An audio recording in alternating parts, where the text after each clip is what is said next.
Does it really? Hey, what's going on, everybody? It's Jason Lucchese, and welcome to today. We've got Mr.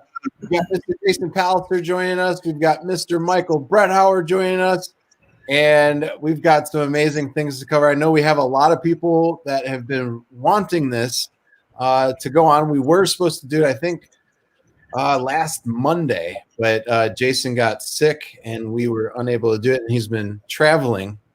So we're going to be getting it going. So guys, how's it going? The gang's good together. I know. I love it. I feel like we're the three amigos. Michael's definitely an amigo.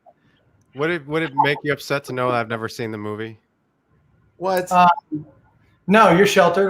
No, it doesn't surprise me. Well, I'm glad Pallister at least understands. This guy to this side gives me all sorts of trouble.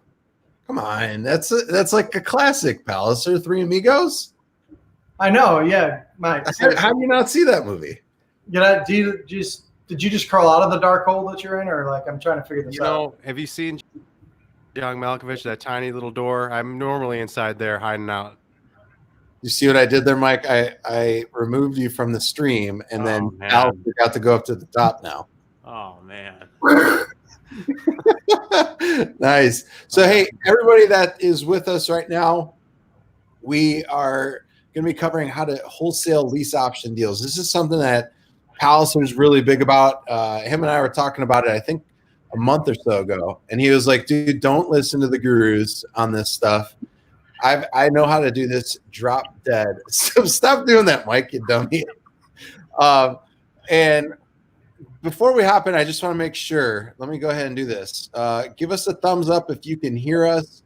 And if you haven't already, make sure you become a subscriber to the channel. I'm sure with the live streams, you guys are all already subscribers. But for folks that are going to be listening later on, make sure you become a subscriber so you don't miss out on these live streams that we do. So let me get that stuff down. Make sure you give us a thumbs up. Drop a comment, too. I know we've got Fish is in the house. Welcome. Hey, Fish.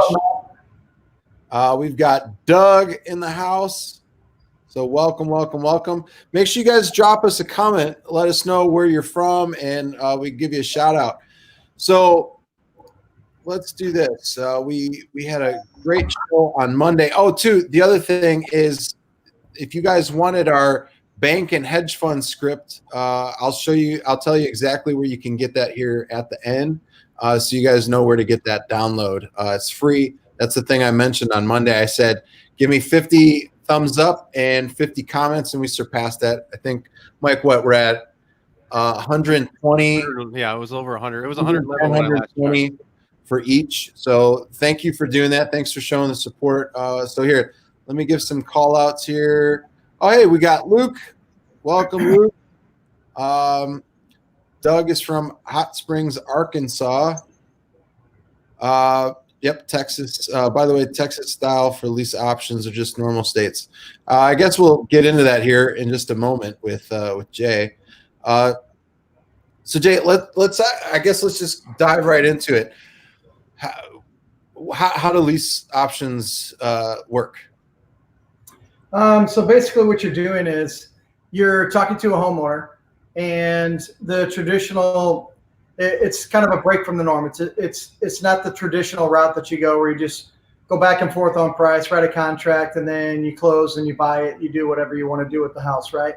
So what you're doing is you're offering a different option, no pun intended, to a seller, right? So you're saying, hey, look, I know you want to get more money, and here's typically how they go.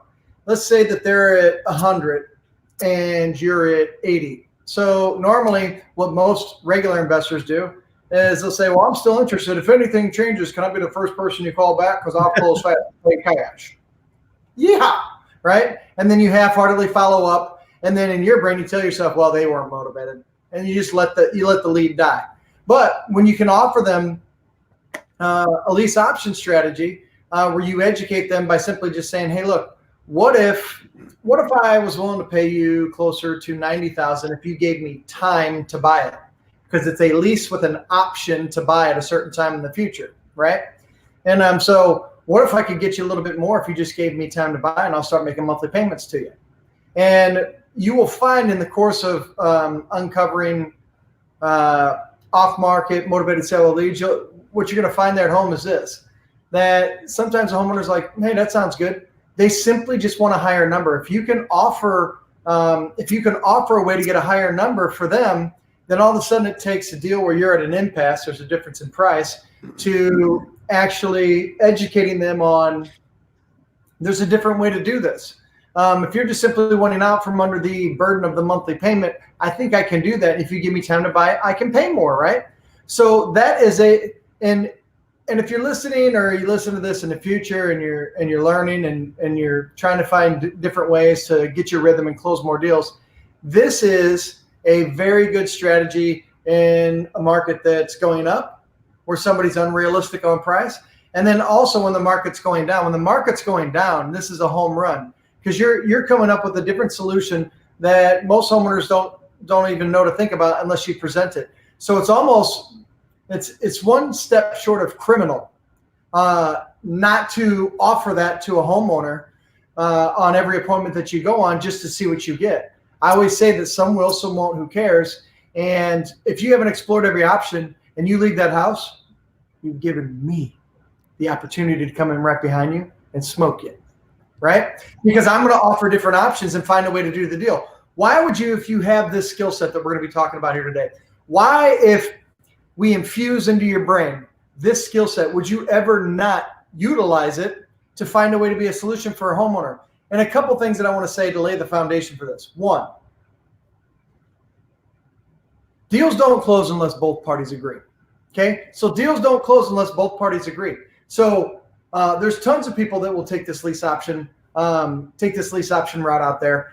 You just have to offer it, and you need to educate them. They've never heard. A lot of them never heard of it. So it's, like I said, one step short of criminal not to offer it. It's silly. Secondly, here's one big thing and why a lease option strategy is good. Okay, it gives you a way to control a property, because you say, hey, look, give me 3 years to buy it, without actually having to buy it. So now you can structure the lease option and just sell the lease option you structured to somebody else, right? Does that make sense, guys? And or just do it yourself and then put somebody else. If you promise $1,000 and then you market the property out there for $1,200 a month, you're making $200 on a house you don't even own. Right. Like it's not even a fair fight. And the last thing I'll say on this is this: when the market's going down, and I sincerely hope you hear this, when the market is going down, what do us investors do? Well, hey, I know right now I could probably appraise for 80, but the market's going down. So, obviously I got to offer a little bit lower, and everyone's beating up the homeowner just like that. That's what everybody says. So what if you can come in and say, hey, look, I know everybody's probably offering you 60. I'll go ahead and give you the 80 you're looking for. Yep. And that'll blow their mind. And you say, just give me time to buy it. Because now you can leverage that property. You can rent it out for cash flow. You can structure the deal and flip it to somebody else. And so that's why this strategy is a home run. It doesn't matter to me what market you're in. It makes sense too, right? And that's something that you go over in detail, especially at the 2-day blueprint, is, you have several different options that you present to the homeowner, because you want to walk away from that appointment leaving with a yes. And you talk about that. I love it when we're going over the negotiation style in the 2-day blueprint, where, that yes might be, you might walk away and you don't have the deal under contract, but you're going away with a yes that more than likely will lead to the deal down the road, which I love this lease option deal, because it is helping you set yourself apart from every other investor that's just wanting to come in and get the deal way below what the person's wanting to sell it for. And they always leave. And what happens is the smart investors that have multiple options come in and scoop that deal up left and right. Yeah, correct. So what you were saying about the negotiation side, it's one of 10 things that we do that we present to a seller in 4 minutes flat. And it's one of the most effective ones. What were you going to say, Mike? Well, I was actually going to say with the seller Walt strategies, one of my favorite thing is how you say, and how instructed, like, hey, price should never be the reason you don't come to terms. And Yeah. this is another way to, like, I always when people ask me about the seller waltz, and when we've talked about it in the training, I've said, well, it's a dance you do. When they start coming up with this objection, you dance around it, and you, okay, no price, okay, that's not a reason, let's come to the next thing here. And you do it until at some point, like, it's either they have finally told you, I'm not selling the house because I'm going to blow it up, there's some hidden secrets here and I don't want anybody to know about, or I'm giving it to my daughter, or whatever. Like, you finally will find out why they're not going to sell the house. Yeah, so I'll say this for some of you that are listening and like, hey, what's this seller waltz we're talking about? So when we do 2-day blueprints, we build out ways to get off-market motivated leads, seller leads in your hands, 30 plus ways, all the way down to doing free direct mail, getting on the first page of Google for Sell My House Fast in your city for free, and the leads come in, right? But then on day 2, we teach negotiation. So what we teach is this, and I'll give you a little bit of the seller waltz because I think it'll help. The way we position it is this. Hey, look, Mr. Homeowner, I'm going to talk to you about, we typically pay cash. And so we'll start there. That's how we do over half of our transactions. But there are a few different ways that we work with homeowners that I'll present to you that are a little bit different, that if it's something of interest to you, just let me know. If it's not, no big deal. If it is, wonderful. And here's what happens.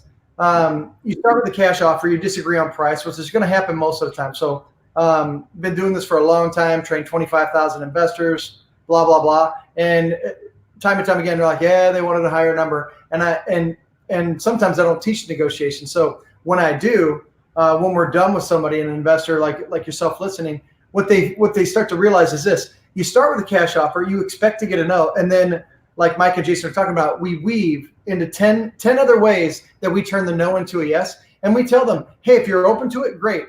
If you're not, no big deal. And they just say yes or no to each one. And the fun part is, as you guys know, is that each yes or no that they say is actually telling us what their real motivation is. And they don't even know that they're doing it. Right. Hey, Jason, drop that PayPal button below. We're taking donations on these gems that are getting dropped out. What's the email? Where are we sending this stuff again, Palliser? To PayPal? www.jasonspocket.com. No, but seriously, like, to those of you that are paying attention right now, that's stuff that we talk about with high level, training that Jason does. And when he told us about it and we learned the different seller waltz strategies, it really was an eye-opening experience. Like, hey, they're really, if somebody's telling you no, they're not really telling you no. You just haven't, there's multiple steps that you haven't quite taken yet. Yep. Absolutely. No fish. Oh, go ahead, Jay. I was just going to say, and we do it when we're training people, we do it live on the phone, like live in front of everybody there. And we let sellers try and work us. We do it over the phone. We do it live in person. It's fun. Yep. And that face that Jason makes, the face that Pallister made a moment ago when you walk away from the deal and it's mine. That's exactly what he does. I've seen it. It's exactly what he does. I'm responding to a seller right now as we're talking live. Nice. There we go. So I've Jay, been working for a month. So when would you recommend, and I know you kind of talked about this a little bit when I was asking you this, but when would you recommend doing a lease option deal? What I would do is this. You politely find out, say, hey, look, a lot of times I'll offer them full price. Let's say we're off by 40 grand. A lease with an option to buy is just an option. It means I can buy it if I want. I don't have to. So let's purify that. Imagine a world where you're like, gosh, I'm 40 grand off. This isn't ever going to work. Just offer them what they want. Say, hey, what if I can give you what you want if you just give me time to buy it?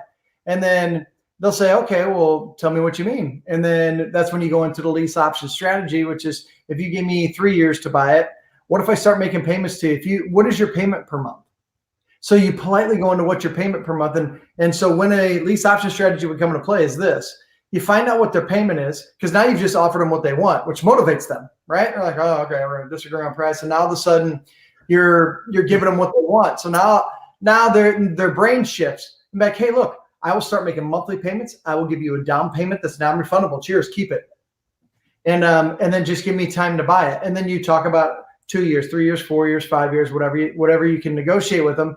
But then you just politely say, hey, it'll start with me making payments to you. And so that I can get you what you want, because you're giving me the opportunity of time to buy it. And a homeowner usually goes, okay, I can see that. I understand that. You find out what their payment is. If their payment's $800 a month, and you know the rents in that area are $1,200, you say, hey, look, I could probably pay you $900 or $1,000, which covers your payments. I can give you $3, $4, $5 down. It's yours. Keep it. It goes towards the purchase price. It's yours. And give me 36 months to buy it, and now you no longer have this house payment. You're out from under it. Now, if the person has a mortgage, you're obviously wanting to help get that payment taken care of. But for folks that don't know, when you're signing a mortgage, you have something in there that's called a due on sale clause. Have you had any issues with that? And can you kind of explain what the due on sale clause is to folks? Yeah, sure. So a lot of times people, and again, we're talking about this because people float articles around talking about, be careful on the due on sale clause. Right. So that makes me laugh. And sorry, I can't be any other way except we have fun. We have fun. Yeah, we have a good time. Right. What I've done the longest, besides training thousands, creating automation software, creating a blueprint, all this stuff, what I've done the longest is fund deals. Okay. So I've been a banker for 25 years. Here's what I know. Most mortgages, probably 98% of them, have a clause in there that says, hey, if you transfer title at any time without us being aware of it, we can invoke a due on sale clause, meaning you did something that we said when you signed those original papers that you're not supposed to do, which is transfer title to somebody else, and without them knowing about it. And we can call your entire mortgage due, and let's say they owe 80 grand on it. So they can say, you owe us 80 grand in 30 days or we're going to foreclose. Do you know how many times I've seen that happen in 25 years? Ready? Zero. You know why? And when I say this, and you're learning here today, and when I say this, could it happen? Sure. When you're making payments on time, that's kind of a novelty in today's world. Yeah. So they usually don't mess with you. Like I have one right now on 555 Central in St. Louis. So any investor that hears this from St. Louis is going to go try and attack the house, but I got it locked up already, guys. And it's worth like $750. And you say lease option strategy. So I want you to hear this. I'll tell you this story. Everyone in town, all my competitors in town, I came to their house. They had their cards there. And I go, Mr. Smith, let me guess. Every investor came here and probably offered you $250 to move, $350 to move, or $450. And he goes, yeah, they're all offering me like $350, $450 cash. House is worth probably 700 grand as it sits. Okay. He owes like, I want to say 3 something. Okay. And he's behind. He's going to go to foreclosure. He had cancer, and they're all just offering cash. You know, don't you want an extra 100 grand to move? And they're trying to make 150 to 250, 300 grand on them. Right. So when I get there, I was like, hey, what if I told you I know with certainty that you and your wife don't want to move? Because first thing I asked you is how long you lived here, and you've been here 30 years. And they're like, and his wife was in the kitchen. And when I said, what if I can tell you that you don't have to move? You don't have to pack one single box because you've got 20 days left and you will move. I said, but what if I said we don't have to do that? His wife came over and sat down. And then when we were done with our appointment, he stopped me and goes, hey, we've had 10 people in here because we know we're in a pickle. Everybody just tries to throw a lowball cash offer at us. You did something completely opposite here. And that's the first time that my wife has sat down at the table. Because I went over a different technique. I said, what if we do a lease option? I go, what if I catch up your 15 grand in back payments? Because there's a ton of equity, right? $15,000 in back payments. And I start paying your first and second mortgage, which adds up to $2,500 a month. And you just lease option it back to me. You're going to sign the house. So what he did is he quick claimed the house over to me. But I have a 2-year lease with an option to buy it back, which is actually due next month. And he put, I think, $50,000 down to me. After he needed time. He was behind on payments. He needed time for his retirement to kick in. He's a pilot for so many years, and he got sick.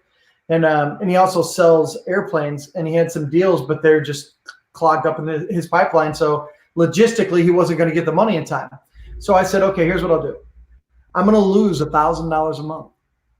You owe $2,500. I'm going to pay it. I'm going to pay your back. I'm going to pay your back payments, and I'm going to start paying you $2,500 a month, but you're going to sign the house over to me. It makes 0 sense for me to catch this up and keep you in your house because that means you don't have to pack one single box. And I told him, I said, look, I'll make the payments. I'll lose $1,000 a month until January, and this started like in May or something. So I said, I'm going to lose $1,000 a month till January when your retirement kicks in, and then you're going to pay me $3,500 a month. He agreed. So that's exactly what happened. I put 17 grand in, and in this scenario, and I don't know, everybody talks about, yeah, I'm going to lease option. I'm going to get a spread. I'm going to get these spreads. I'll get 1,300. Well, wouldn't you like to have them just sign a house over to you? That's worth 700 grand, and they only owe 300. That's called $400,000 in my paqueta. I don't know if that's Spanish or not. So what's going to happen with that? And what's going to happen with that the next month? Are they going to refinance you? Or? Yeah. So here's the thing. He's offering me right now because I told him. So here's what we were going to do. I structured the lease option, and we both agreed that we're going to get 3 appraisals, and we'll throw out the high one, we'll throw out the low one. I said you can pick 2 appraisers. I'll pick one, and we'll throw out the high, we'll throw out the low one, and then whatever it appraises at, that's what you're going to buy it back at. So think about this. He's willing to buy it back at full value because the opportunity not to move because they've been there for 30 years and they love the house and they want to die in the house, quite frankly. The opportunity not to move was great enough that he would trade not moving for $400,000. Wow. He's asking for an extension on it, but along the way over this 2 years, and here's where his deal structuring comes into play. And then this is where if you want us to train you, all you got to do is reach out to us and we can do a 2-day blueprint. Okay. Here's where you have to write contracts and structure deals the right way. We put in his lease agreement side of it because we wrote a contract for him to purchase it 2 years from now, and we get 3 appraisals and we take the middle one. Like I said, on his lease agreement for 2 years, it says first 7 months, you pay $1,500. After that is $3,500. If he ever goes 30 days behind, it nullifies the contract and it nullifies his lease agreement. Yep. Which he did fall behind. So here's what I did. He fell behind, and I know he started to get some money kicked in, and he fell behind for whatever reason. Doesn't matter to me because I have a $400,000 equity position. And so I told him, I said, look, we're the only ones that saved you from being foreclosed on and walking with nothing. And I'm still willing to work with you. But I said, look, I'm not playing these games. You're going to pay me for the next 6 months of payments plus 25 grand to rewrite this contract. And he did it twice. So I'm already, even if I walk away, remember, I don't have to buy it. Why would I walk away from that amount of equity? I won't. But even if I walked away because I have the option to buy it, I don't have to buy it, right? But it's on the flip side. So I'm doing a reverse lease option for you. It's where the homeowner leases it back to me. So I have $400,000 in equity. I own the house now because he quit claimed it to me. So think about this. Does he want to walk away from 400 grand? No. So he's paying me 50 grand and 2 extensions because he's fell behind. And now he's month to month with me. So he no longer in essence, he no longer has a lease agreement with me. I can evict him if I want. Does that make sense? So that's deal structuring, folks. There are ways, if you don't offer these options, everyone else in town just try to lowball them and try to make a quick 100, 200, 300 grand. And they're like, man, you're going to get 200 grand in your pocket. And I said, let me guess. That's what they said to you. And he goes, yep. I go, what if I can get you to stay in your house and you don't have to pack one single box? Literally, his wife walked over, planted herself down right next. Tell me more. You know what, Jason, that reminds me, and I don't know if this is directly related to this step in the seller Walsh, but when we were doing our tax delinquent blueprint, you gave away 2 of those seller Walsh strategies. One of them was being the most valuable, and it sounded like in that moment you were the most valuable person to this couple's life. You stepped in and did something that no one else is doing. You became the most valuable person, and now he's really going to work with you on any way because you're the only one that's ever done something like that. Yeah, and it was funny. There was such a big equity spread that my team, I have 2 people on my team. We close 8 to 12 deals a month, just myself and 2 people. And I live in Florida, and they're here in St. Louis. This deal's in St. Louis, and it was when I was still here. And since it was such a big spread, at the time, Josh on our team came in and he goes, can I have you go on this one? Can I have you go on this appointment? And so he went with me and sat there and just literally watched me weave the homeowner. And I told him before we walked in the door, I go, watch. I'm going to ask them if everybody else lowballed them cash, and they're going to say yes. And I'm like, what if? And I told them, it's a technique. If you're listening, I'm like, what if I can show you how you don't have to move and you don't have to pack one box if we can come to an agreement? Now that's a strategy that not a lot of people obviously know. And Fish knows. He put, damn, dig that. And so this is a great question from Timothy. Where would the down payment come from? And I know we talked about it just a few minutes ago. So Jay, let me phrase this to you. With somebody that's kind of starting off on a limited budget and they don't want to lose these deals, what would be the best course? What would be the best route if they don't have, $5,000 to put down or $10,000 to put down? What option would that be? There's two ways that I approach that. So if all of a sudden you're staring at a house and it's got some equity in it, right? And you want to strike a lease option deal with them, but they say, hey, I need $3,000 down, $4,000 down, whatever it is. Okay, $2,000 down, and you don't have it. Two things you can do. When you agree to start making monthly payments, right? Because you can leverage the house and then try and get a higher spread on somebody else moving in and making payments and make some money, right? Two things you can do. One, partner with another investor, structure the deal and partner with another investor that can do it. Or two, what you do is say, hey, look, I'll give you $2,000 non-refundable, but look, I can give you $500 now, and I'll pay an extra $500 a month for the next 3 months to equal that $2,000 on top of the payment that we agree on. Perfect. Partner with us. Perfect. Yeah. Yeah, partner with us. Hey, if the deal works, all three of us will do it. So when you listen to this out there in YouTube land, wherever you run across it, well, no, you love saying YouTube University. YouTube University, whatever you want. And we're making this channel YouTube University. Pretty much is. We have classes basically every week, and we have Palliser and Jason that come in here. Professor Palliser, Professor Lucchese, right? Yeah, that's funny. No, I like that. Those are two great options that people probably didn't realize before, because so many people get caught up in what they're hearing on like so many different platforms right now. And one of the things that separates us, I believe, is that we can structure deals in a way that gets people actually doing deals, making money, and creating win-wins for everybody. Because a lot of folks, they might be able to wheel and deal and get somebody down from their price, right?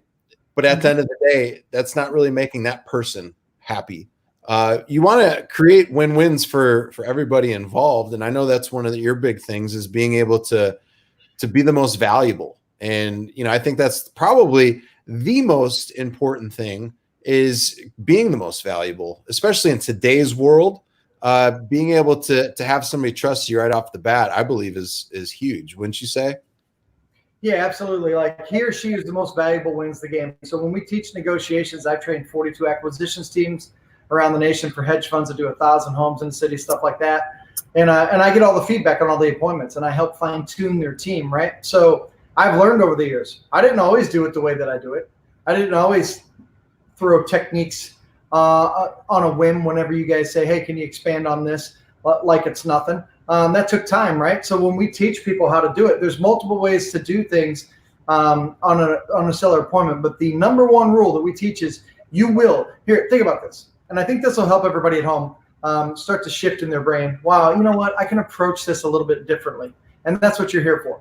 On the negotiation side, sitting down with the seller, you cannot control. Listen, you cannot control if they're unreasonable on price. I can't. You can't, Jason, Michael, you can't. Anybody else that's listening right now, they can't. You cannot control that. What can you control? You can control the way you enter the property and the way you exit the property at pre and post appointment, during appointment with that seller. And without a doubt, you can be the most valuable. You can proactively be the most valuable and offer more options than they've ever heard on ways to help them without even buying their house, like we offer to cut their grass.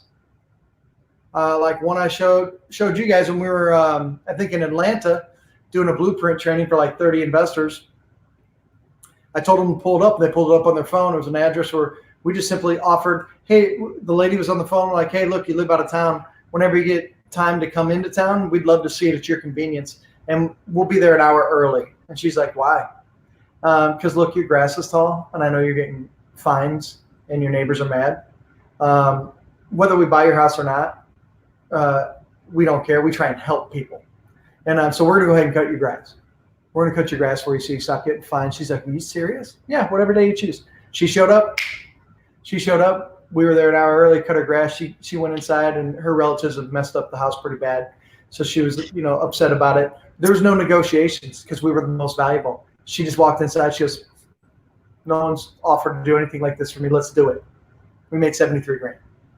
That's called fun.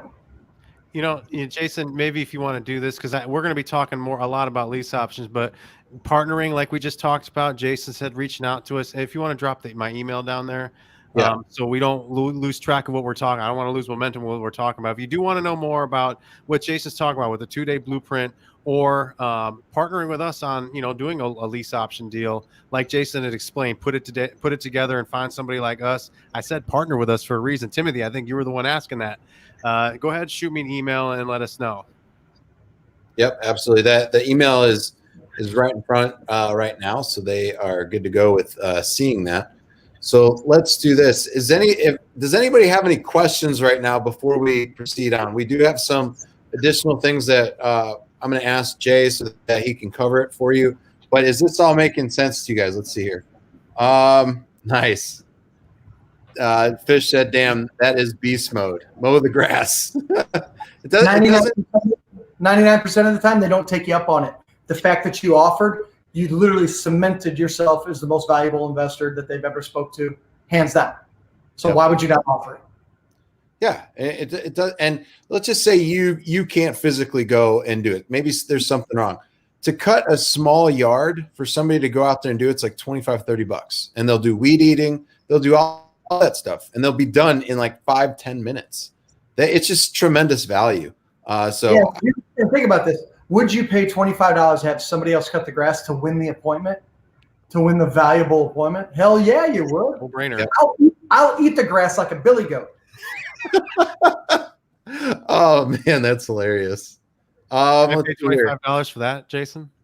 That might cost a little more, but I'll do it. I just want to make sure. You might get some serious heartburn, Jay. You're right, I would. Let's see here. We've talked about this one. How would you approach homeowners? We talked about that one. Now, this is a big one because you and I spoke about this one. There's so many people out there that are like, oh, you need all this special verbiage in your contracts, and you need to be able to do this and that. So what documents would you recommend for a lease option deal? I personally, and I've been doing this 22 years, I use a lease agreement. Okay, which is I have rights to the property now. I have rights to enter the property, whether I wanted to live there or I put somebody else in there. So I would just do a lease agreement, and then you do a purchase agreement. And here's the thing, on the purchase agreement side, here's all a lease option is. It's a longer than 30-day closing. I love how people complicate this. A lease with an option to buy, it's an option to buy in the future. Well, guess what? When you normally write a contract to buy a house, I hate to break this to you, YouTube University and YouTube land. You buy that house in the future. You don't, as soon as it signs, it just transfers into your hands. You buy it 30 days later, 45 days later. So all you're doing is writing a longer purchase cycle that you agree upon with the homeowner. And you're saying, hey, look, the reason I'm offering you this particular option is because instead of me saying, hey, I'm at 80 and you're at 100, what if we meet at 95 and I'm way closer to your number if you give me time to buy it, so you're winning. Right. And then we say, hey, look, we're going to give you a non-refundable down payment for the right to do that. And then we're going to start making monthly payments that we both agree on. And you're out from under the burden of your property now. So lease agreement, purchase. Everybody else likes to make it hard. Thank you for making it hard out there because it makes my life easy.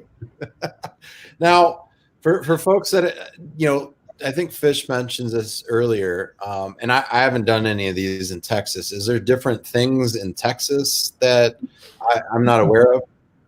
Yeah, so Texas has a lot stricter laws, and they put things in place so that you makes it harder for you to do a lease with an option to buy. Because look, if you're putting non-refundable money down, you're making payments, you're going to want to be on title. So every time we do it, we try and get on title. So ways that you can try and get around it in Texas and get an equitable position in that property is finding a way to get on title with them together. Because now you're on the property, you're in tax records, you're a legal owner of the property. So I usually negotiate and go that direction, because once I'm the owner of property, I'm the owner of the property. I can do whatever I want. I can lease it out. I can let it sit vacant. I can burn it to the ground and roast some marshmallows if I want. I may get 3 or 4 free meals in jail for a day or two. There you go.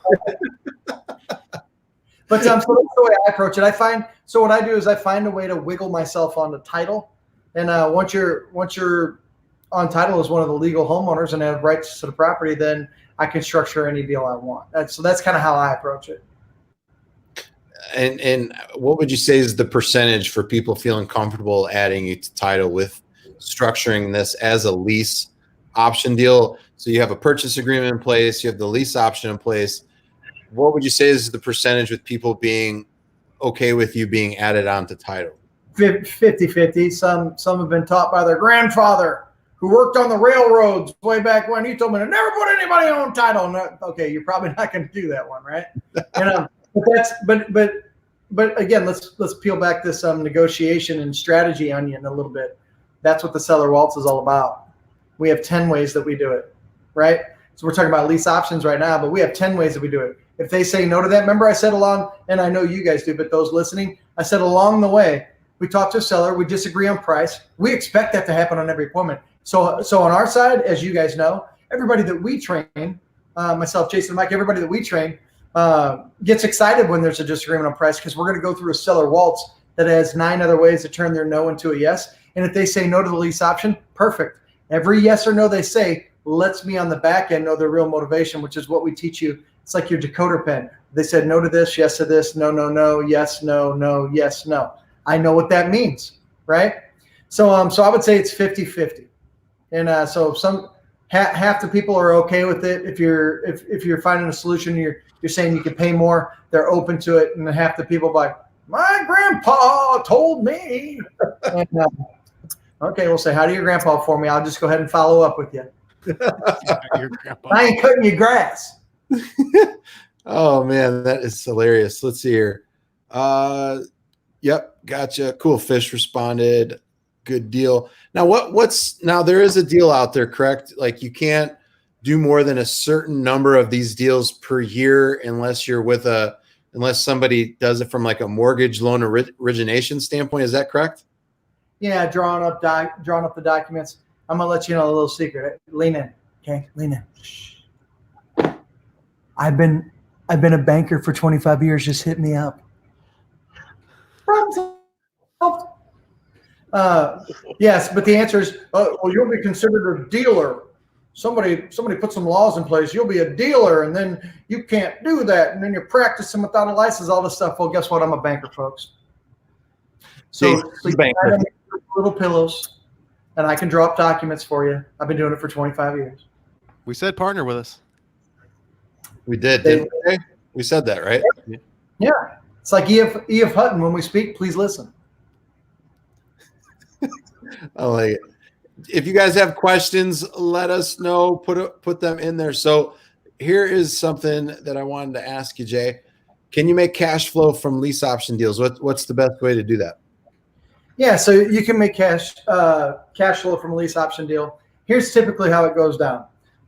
Seller wants 100, you're at 80. The only way that you're going to get a deal is be creative. In our lease option space here, you say, hey, what if I can give you your 100? Look, I'm pretty sure that I can give you the 100 if you give me time to buy it. So what you do is you find out what their house payment is. Let's say it's $700. You agree to pay them $800. So they're out from underneath that burden. You've also agree to pay them $100,000 on the purchase side of your contract. Okay. Then what you're going to do is say, hey, I'll give you $3,000 down. Okay.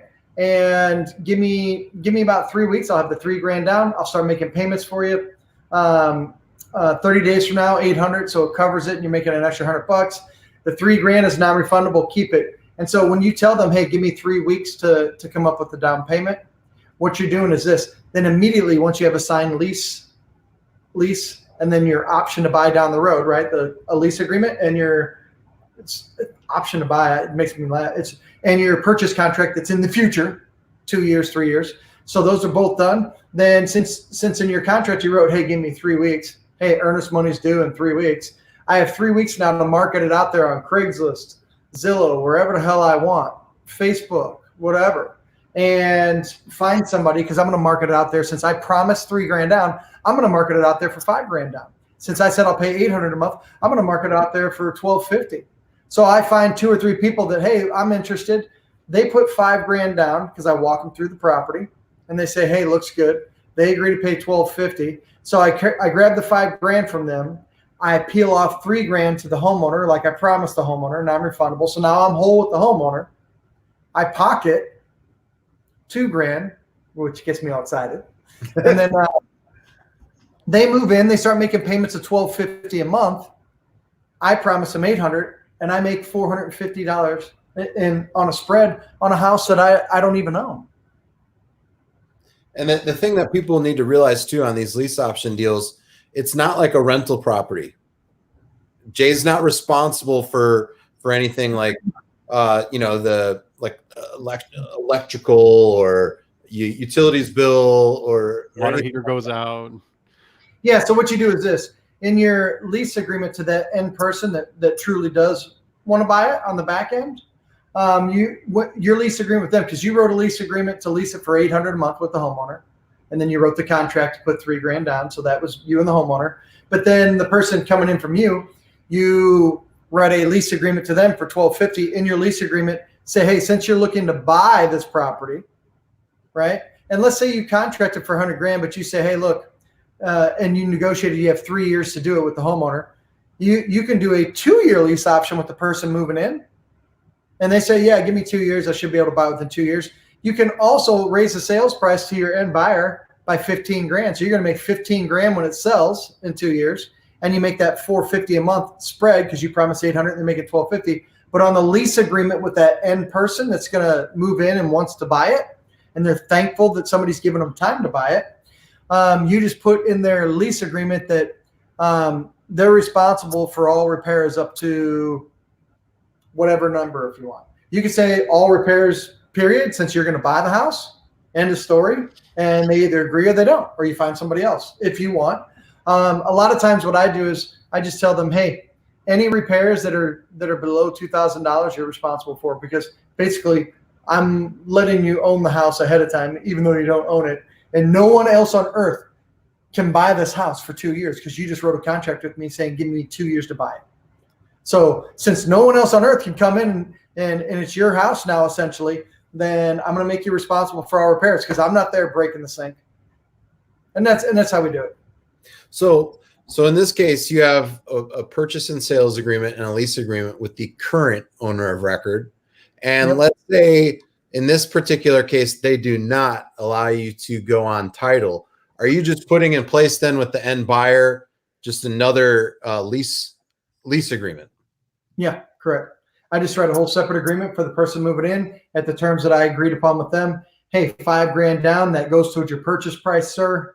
And because the homeowner got the $3,000 and I've got the other $2,000. When it sells, that $115 I said I would sell it for, I'm just gonna end up just walking with $13,000 because I already pocketed $2,000 from that person, right?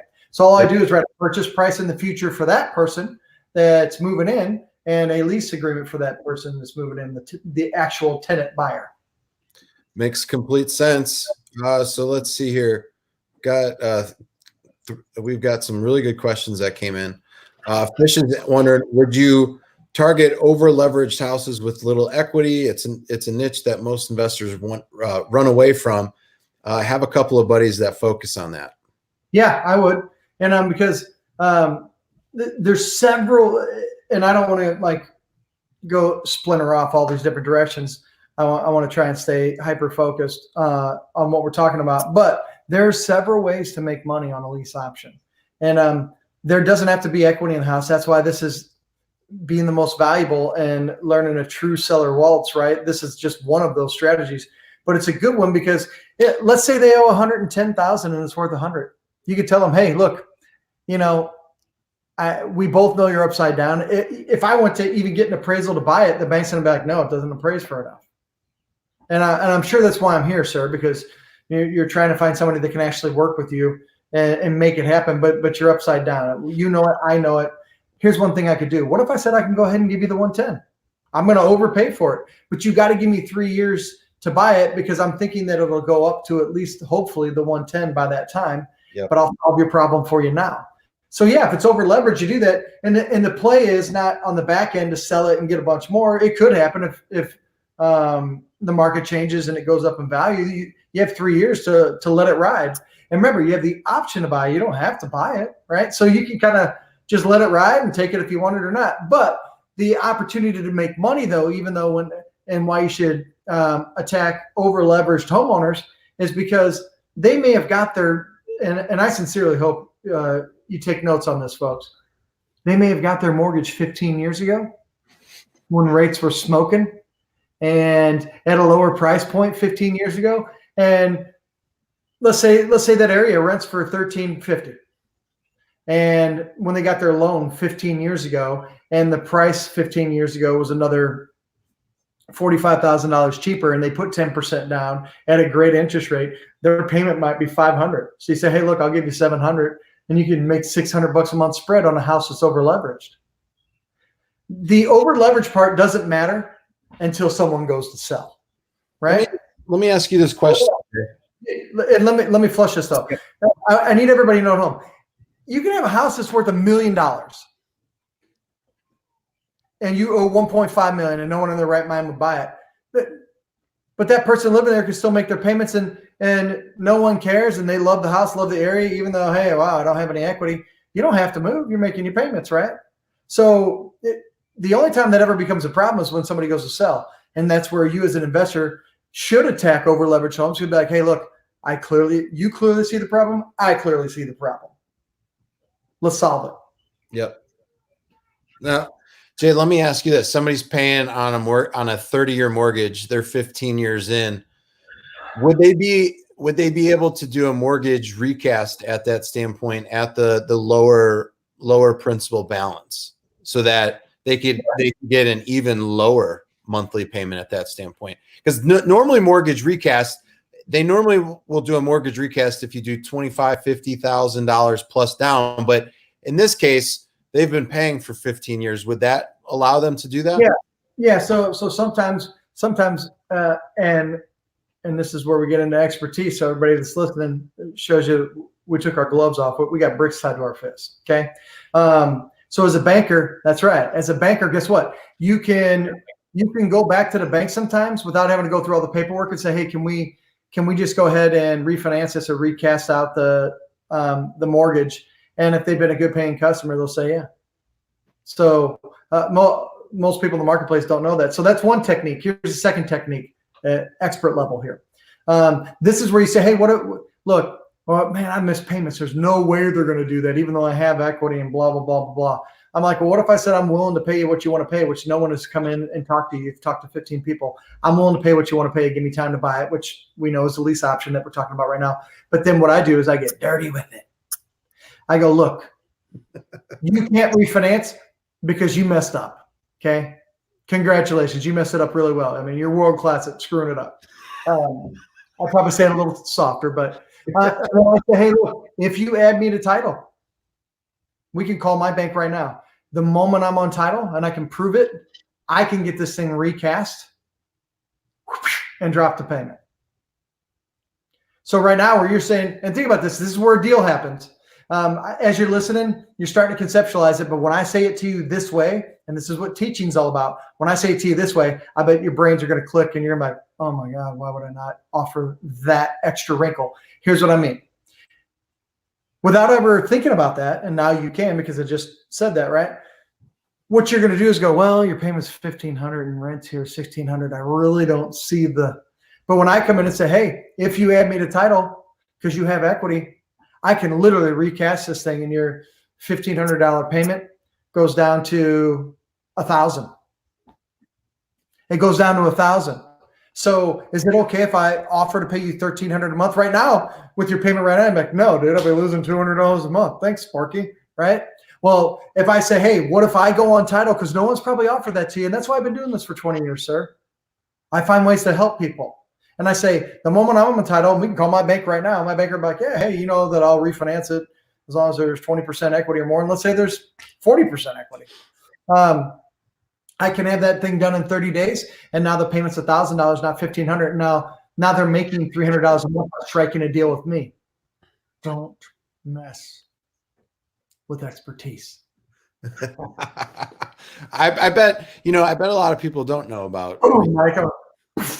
Oh man. Yeah, let's get Mike. Boom, boom, boom. Yeah, messing with me down here. There's so many things I could say right now, Mike. I won't even start on your hair. But anyways, you have a hat. I asked about that. You know what? It's better than it was last time. I got it cut at least. It's a little floofy right now. Hey, at least in my case, I can't say anything because at least he's got hair.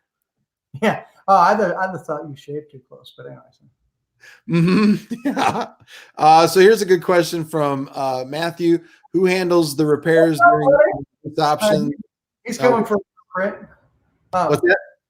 He's coming for. Yeah, that's right. He is. Yeah. I reckon that. Yeah. Can't wait.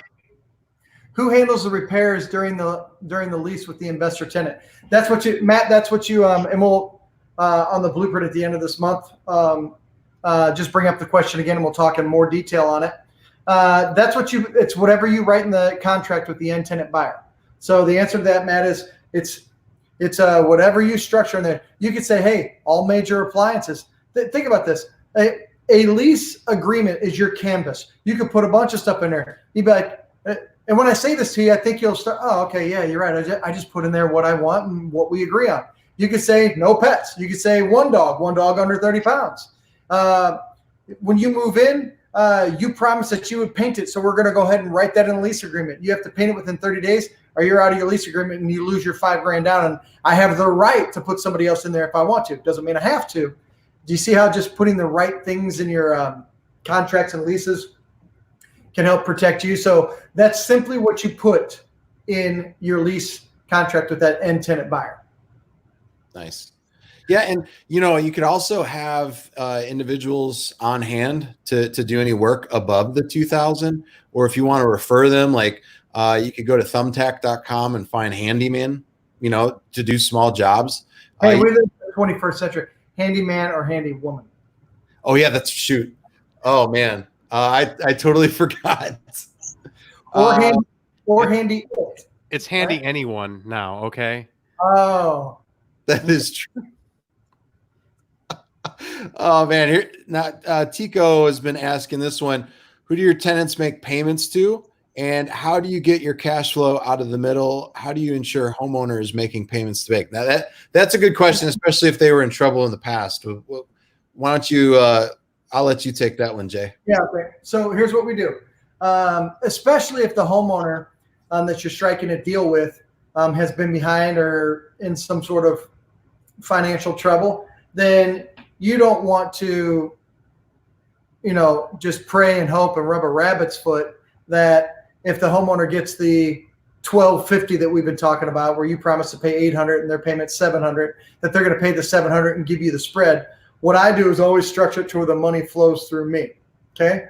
And with the homeowner, we write into our agreements together that we will pay the bank directly so that we know. Yep. So we collect the payments and then we pay them. We pay the $100 spread to them because their payment's $700. We said we pay $800, and then we show them proof that we made the payment. So what we do is we get on the phone with the homeowner, with the homeowner's bank, and we get permission to talk to Allied Property Group. Okay, my company. They give permission to the bank to talk to Allied Property Group, and they say, hey, Allied Property Group is going to be making the payments, and it's okay to talk to them about balances and stuff like that. And so we eliminate that. That's exactly what we do. Nice. It makes it clean, simple, easy, whatever you want to say. It just makes everything so much easier. Tico laughing out loud. Okay, cool. Does anybody else have any questions for us before we're getting to that time to where we're gonna probably wrap things up? While they're maybe asking another question or so, think about this. We already told you, we already offered it. Look, if you're getting the ball rolling, getting the ball started, and you got some appointments and you start offering this, hey, what if you give me time to buy it, and I start making monthly payments to you, right? And you find somebody that says I'd be open to doing that. Hit us up. We'll write the contracts for you. Not down there anymore. You don't have to. Here's what's going to happen. You're going to get somebody that says yes, and you're like, oh crap, now what do I do? All you have to do is email us the scenario, and we'll evaluate the deal with you. We can help you write the contracts and do it and find ways to make money together. And once you've done it 1, 2, or 3 times, and we've helped you structure it, answered your questions, and because it's a win-win for us as well, then you don't need us to do it. Then you can cut us out every time, which if I had feelings, it would hurt. You just had a couple good questions come in, Jay. Here's one from REI Trainer. Do you have to worry about Dodd-Frank? I think we kind of talked about it earlier, with especially you being the banker. Is there a limitation on how many deals you can do a month, or is that only because of rent credits, etc.? So I know we kind of talked about it a little bit. You want to just touch on this one more time? Yeah, I'll talk. Yeah, so yeah, and you have to look up. Every state and county is different and on how they enforce it. And here's the thing. It would be the Division of Finance typically that would come in if they caught wind that you're doing all these, like if somebody's, even though you're helping homeowners in a sense, they're calling the Division of Finance, your state Division of Finance, that's the authority that rules over finance. Then you might get a cease and desist letter saying, hey, you need to stop doing X, Y, Z, or we can fine you. But typically I think it's above 4. I'm not 100% certain. And so that's where it would be, but that's where you just get a banker involved. Again, one of us here. You're trying to point the other way. We've been drinking today. One of us here is a banker, so we can help you draw up the paperwork. And so I wouldn't worry. And I always tell people this. Good question, but why until you've hit that limit? What's slowing you down from getting some deals going? Don't overthink it, right? It's good to have knowledge. It's good to be safe, but that's what.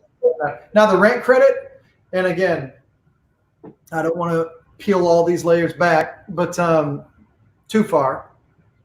You may agree to say, hey, that end buyer that's paying you $1,250, and say, hey, look, which is enticing them to give you the $5,000 down and move into this property versus another one. You say, hey, look, that $1,250 per month you're going to pay, we're going to go ahead and put $250 a month towards your end purchase price when you buy it. So if they paid on it for 10 months, you're going to knock $2,500 off of their sales price because you said, hey, part of your $1,250, $250 of it every single month goes towards paying down your purchase price, right?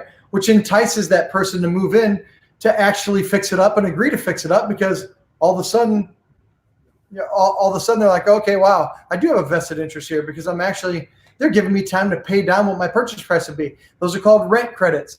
Here's where people mess up though.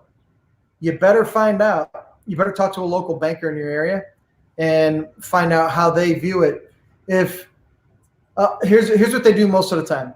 If you're agreeing to give them, or they agree to pay $1,250 in rent. Let's say the average rent for the area is $1,000.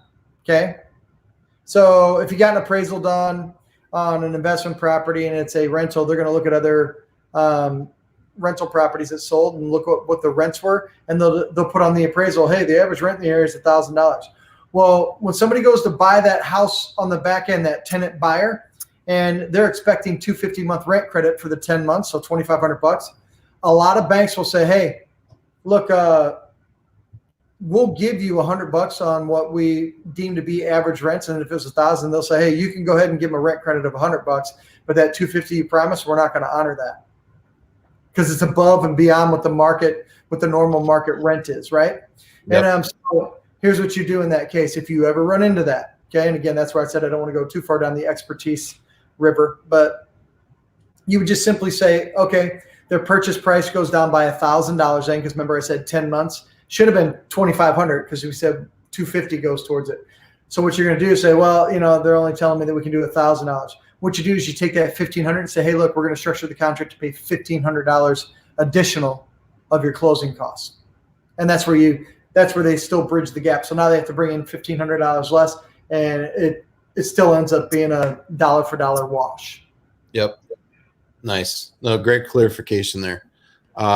So I know we kind of covered this too, especially with the with this information that we covered.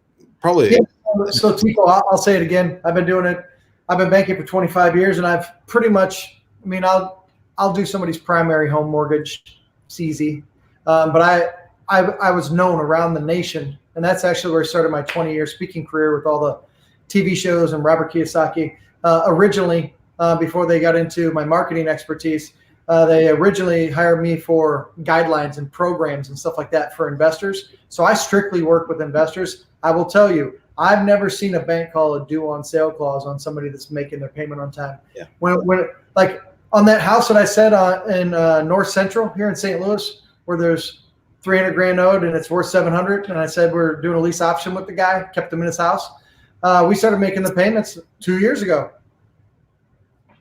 I've never heard from the bank because I'm making the payment, right? Making a payment on time in today's world is kind of a novelty. So I have never seen a note, and I'm sure there has. And disclaimer, consult with your attorneys in your area. But I've never seen one called due. Neither have I. I've never seen one called due. And I know you were in banking for a while too, Jason. So never seen one called due. And at one point in time, I was closing 40 to 50 of these investor loans a month and all these creative deals at a high level for a long time. So I have a very large sample size, never seen it. If I had seen it, I would tell you, but I haven't. Now, consult with your attorney before you do X, Y, and Z. You should always do that. Now, Jay, are you what states are you licensed in all 50 states to do the? Yeah, where I hold my license, I think we have 40 states. So anybody that wants to hit us up because they've reached that magical number and they need help, just reach out to us. We're user friendly. Yeah, I do believe with the whole Dodd-Frank thing is I do believe it's 4. So anything above it, you could just reach out to Jay on that. It's pretty simple. And there's so many things. What if you partner with somebody else and they do another 4? Yeah. What if you started another LLC and in your state you're allowed to do that, another 4 under a different entity? Like there's so many things, right? Yeah, there really is. I mean, we're talking about a creative way to do deals on this particular training, right? Yeah. Tico, you're great, dude. You are. And I wish I could smell these two. I can't tell you if they smell great, but they are great. Oh man, Mike, right. I'm willing to speculate on the wrong end of that smelling great scale right now. With Mike. Yeah, did you go a tail? Is that a tail? Are you wagging? That's me right there. There's Mike's tail. He's wagging it. There it is, right there. Wow, are you excited? Mike's excited. More lease option knowledge if you want. I mean, Jesus. I've got all sorts of things going on over here. You don't even know. You're a mess. I am. Nice. Does anybody else have any questions before we go ahead and wrap up today's training? Now, if you guys, we've got Mike's email up here. If you're curious, interested, want to know about the 2-day blueprint, Dropped. let us know. We'll be more than happy to set something up with you, talk about it. Mike and I are available. Jay is available. We could talk to you about the 2-day blueprint and see if it's something that you would like to get started with. If you found any value whatsoever in today's thing, just think about what we could do. Jay's got his group. We've got our group on Facebook, but man, Jay's probably got a few hundred testimonials from people that have attended the 2-day blueprint over the years. Yeah, it's super easy. I live in a world where proof's in the pudding, right? And that just shows you that I know that phrase, that I'm older. I mean, you see the grays. You can just go straight on my Facebook page and just snoop on me. just Jason. A Ballard. lot of people do that. And look at the cover photo, not the profile pic, okay, but the cover photo where I'm teaching. If you click on it, there's probably 60 blueprint clients that have commented on what we've done for their business. And as you know, you can click on their name and talk to them directly, and schedule a call with Jason, Mike, talk to me, and we'll show you how it's done. And I always say this: you guys flash the email up there and get information from us. You're here. You're here and you're learning. Why would you just all of a sudden go, wow, that was some good knowledge. Okay, I'm gonna go ahead and just run scared and then just run in circles by myself. Why not? I mean, I've done this for hedge funds for 16 years. We're 30,000 homes deep in 138 cities. My market's saturated. Heard that 1,000 times. I don't know about my marketing budget. I just told you we could show you how to do free direct mail and get on the first page of Google for free, which are amazing leads. So we can remove all that if you simply email us and say, you know what, I'd like to have a conversation about how you can put these things in place for me, train me on day 2 on the negotiation side so that I know how to be the most valuable to and from the appointment and win the game. What do you think kind of dividends it'll pay? Yeah. Just don't be guilty of looking in the mirror tomorrow going, that was some good stuff. And, someday I'm gonna talk to somebody and have them pull back the curtain and let me show you how it's done. Why not do that shit right now? Exactly. No, I agree. Well, cool. I don't see any other questions coming. We had a few people that said, Jonathan Crook put hello backwards. So hello to you. Here, if I sit upside down with it. Don't call him out, Jonathan. We got Michael McCormick. Great stuff. Thanks. Tico, send us an email. We'll talk to you about it, buddy. Yeah, we're happy to help you. And at the very least, get the information. I always tell everybody, you make real decisions. And again, I train acquisitions teams that do this for big companies that need 1,000 homes in a city. And I always say, hey, we're going to make the decisions on what we're doing on this technique, this strategy. On the acquisition side, do we need to average 40 homes a month? How are we going to do that? How many are we going to get from the online universe? How many are we going to get offline? All that stuff. But I say we can never make a decision without the information. So again, I'll say kind of like with what we started with, it's almost criminal for you not to simply ask us for the information. Once we tell you what it costs, which is $1 gazillion, joking, it's not. But if it doesn't fit your budget, just tell us. We'll bring you into the fold. We'll bring you into the family whenever you're ready. Tell us, oh my gosh, I'm not going to pay a lot for that muffler. We don't care. You can't do that without the info. Let us help you. Our average wholesale deal last year, I don't know about you guys, Jason and Mike, but our average wholesale deal last year was 23.8 because the seller waltz gets bigger spreads. And the year before was 19.7. We get bigger spreads. Let's go. Matt, I can't wait, dude. We're less than 2 weeks out. Get ready. He knows the Palliser isms. Torch. Yeah, I'm gonna torch the city. Don't make me go in it. We're gonna sweep the leg. Like, yeah, if you want to know the isms, we only give you little teases here. Palliser teases you on the channel. You got to see him live and in person to enjoy all the isms have to offer. Yeah, I got lots of Jason isms. I know, and these two sit in the back and like giggle. I'm like, maybe we should have a freaking roofie blow dart. I'm like, it was a good time. I mean, it's fun. You learn, plus you learn. I mean, come on. There's a whole vocabulary out there, and I'd been in the military. I thought I heard it all, but then Palliser came in and he dropped a whole bunch of new bombs. I'm like, man, there's a whole other avenue to politely work your way into some vulgarity. Jonathan came in late, so we'll just this is being recorded, so you can watch it when we're all done. We just covered about what is it at now? 70 minutes worth of content. Tico, Beast, yes. Jay loves using Beast. So nice. Right. All right, cool. I always here we'll end with an ism. I'm going to turn you into an assassin. You're going to be a freaking monster.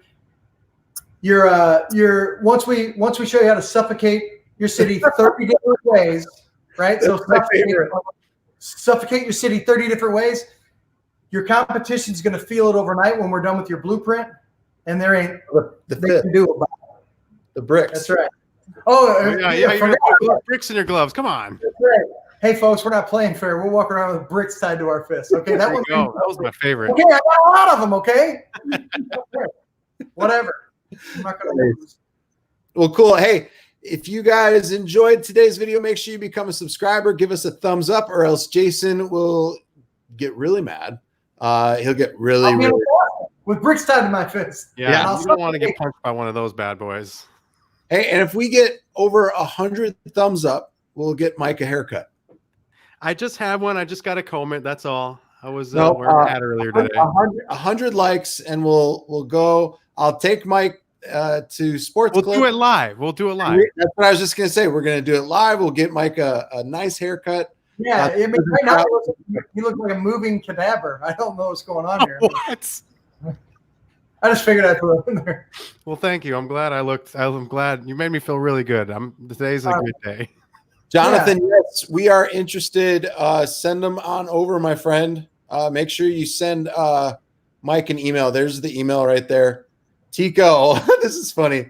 Suffocate my city. I love it. I want to work with the whiskey shirt, dude. Pour me your whiskey, leave the bottle. Let's go. Nice. We're going to make it happen. Awesome. Well, thank you, everybody, for showing up. Jay, thank you. Mike, your haircut's going to be coming very soon. Are you driving down? Throwing it. Yeah, I think I'm going to either do tonight or first thing tomorrow. Okay, sounds good. I'll get you. We'll go get some Denny's. Or actually, I don't even know if they're open. In St. Louis, everything's open. We don't close. That's good. That is really good. State of Missouri, wide open. Get an omelet.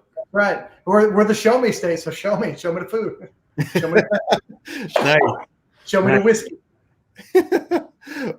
Awesome. Yeah, I'll hit you up because I am coming to Palliser's house here soon. We're going to be going over some new stuff that we're going to be introducing to you folks. So be on the lookout for that. We've got more videos coming Monday, Wednesday, Friday.